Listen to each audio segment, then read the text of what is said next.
حضرت عبداللہ ابن عمر فرمانے لگے کہ نبی پاک صلی اللہ علیہ وسلم فرماتے ہیں 3 لوگ سفر کر رہے تھے، رستے میں طوفان آ گیا، تیز بارش شروع ہو گئی، تو حضور فرماتے ہیں وہ تینوں بارش سے بچنے کے لیے ایک غار میں چھپ گئے۔ کو پتہ ہے پرانے زمانے کے اندر غاریں ہوتی تھیں اور لوگ جب سفر کرتے تھے لمبے تو پتھروں اور پہاڑوں کے بیچ میں سے سفر کرتے تھے۔ وہ غار کے اندر چلے گئے، اب چونکہ طوفان بہت زیادہ تھا، جب وہ غار کے اندر چلے گئے تو اللہ کے پیارے حبیب صلی اللہ علیہ وسلم فرماتے ہیں ایک پتھر اوپر سے لڑکتا ہوا آیا اور غار کے منہ کے آگے آ کے اس نے غار کو بند کر دیا۔ اب اتنا تیز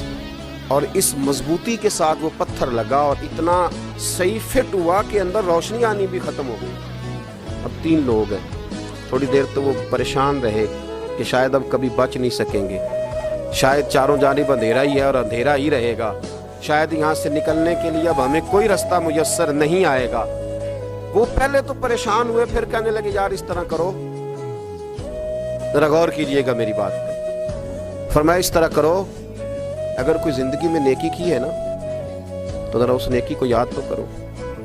اور یاد کر کے اس مالک کے حضور عرض تو کرو، وہ کریم ہے، کوئی آنکھوں شاید من جاوے تے گل کم تتڑی دا بن جاوے،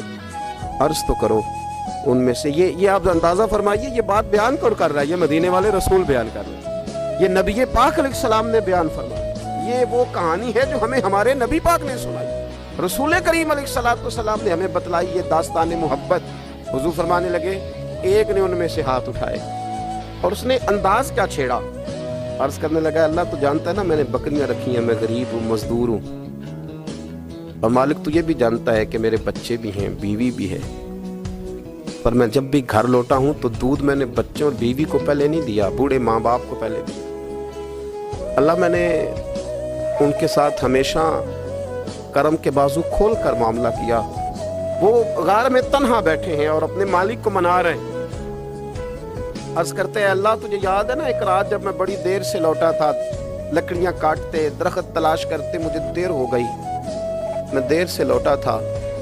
نیت یہ کر رکھی تھی کہ دودھ سب سے پہلے ماں باپ کو پلاؤں گا، مالک جب میں لوٹا تو وہ بوڑھے تھک کر کے سو گئے تھے، میری بیوی نے مجھے کہا کہ بچوں کو پلا دو، وہ سو گئے، تو میں نے کہا نہیں میرے ذمے ہے ان بوڑھوں کے دل کو ٹھنڈا کرنا، ان سے پیار کرنا۔ اللہ بیوی مانگتی رہی، بچے طلب کرتے رہے، میری ٹانگوں میں گھومتے رہے، بار بار آتے رہے، اور میں نے دودھ نہیں پلایا۔ اے مالک فجر ہو گئی، آفتاب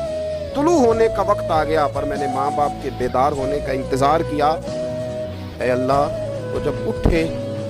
تو ان کی آنکھوں میں جو میرے لیے دعا تھی اور ان کے سینوں میں جو میرے لیے کرم تھا، اگر تیری بارگاہ میں وہ نیکی قبول ہے تو مالک پھر رحم فرما، نہ اس مشکل سے آسانی عطا فرما۔ سنو سنو، رسول کریم صلی اللہ علیہ وسلم فرماتے ہیں کہ اس بندے کی دعا مکمل ہوئی تو پتھر تھوڑا سا سرک گیا، اور اتنا سرکا کہ آسمان نظر آنے لگا۔ جس نے ماں باپ کو منایا ہے، ان سے پیار کیا ہے، پھر یہی بات وسیلہ بن جائے گی رب کے معنی۔